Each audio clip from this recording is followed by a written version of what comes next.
Hey there, Parker Reed here, and welcome to PR Media, your home for everything movies and music through my eyes. And today we have a review of the 17th full-length studio album by heavy metal band Iron Maiden, Senjutsu.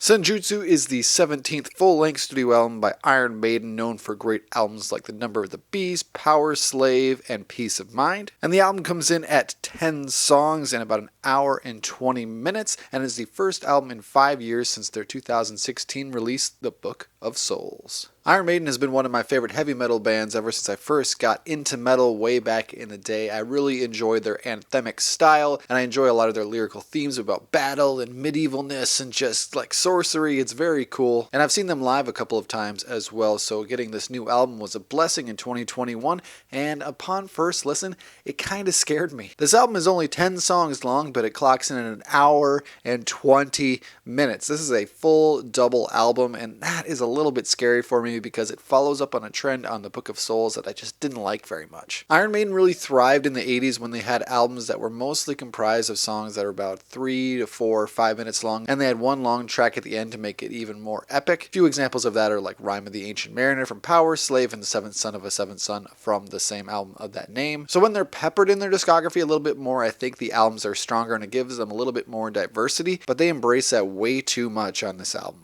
I was getting very fatigued listening to this album because I would go through and be like, oh my gosh, another 9-minute song, another 12-minute song, another 10-minute song. When that's just the case over and over and over and over again, it weighs in your mind and it makes it feel not very special, and it's just a chore to listen to by the end of it. So that's why the tracks Stratego and Days of Future Past really stood out to me, because they're about 5 minutes long. They got some strong choruses, some blistering guitar solos, and they are some of the best tracks I've heard from the band in the last decade or so. Overall, this album reminds me very much of Brave New World, their album that came out in 2000 when Bruce Dickinson came back after about 8 or 9 years. In the fact that there's a lot of great singles off that record, like The Wicker Man, which is very reminiscent of Days of Future Past in this album, but it also peppered in some longer songs, and that made them feel more special. But this album has a couple shorter songs, and the rest of them are just these long, drawn-out epics, and that's just way too much for my ears. Some people might really like it, but I've seen some complaints that it's just too damn long. Edit yourselves a little bit, Iron Maiden. And even some of the longer songs do stand out, like The Time Machine, The Writing on the Wall, and The Parchment all have some interesting acoustic parts and some clean guitar parts that stand out. And overall, the production is a lot better than their last couple albums. The Book of Souls, and especially The Final Frontier, Bruce's vocals just didn't sound that good. The mixes were kind of flat, but this one feels more epic, and it feels like there's more layers on it, so it does stand out from a production standpoint, and it stands out from a length standpoint because it's just way too damn long in my opinion. And the lyrical topics tackled on this album, they're very reminiscent of what Iron Maiden's done before. It's a lot about battles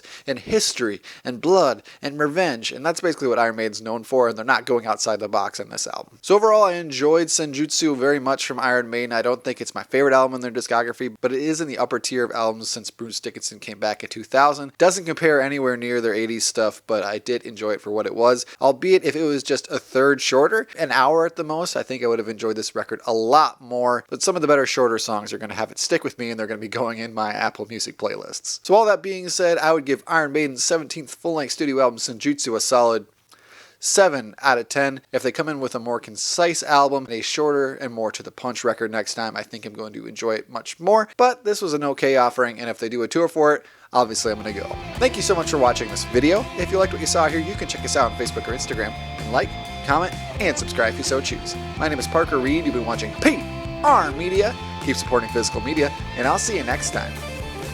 Thanks, guys.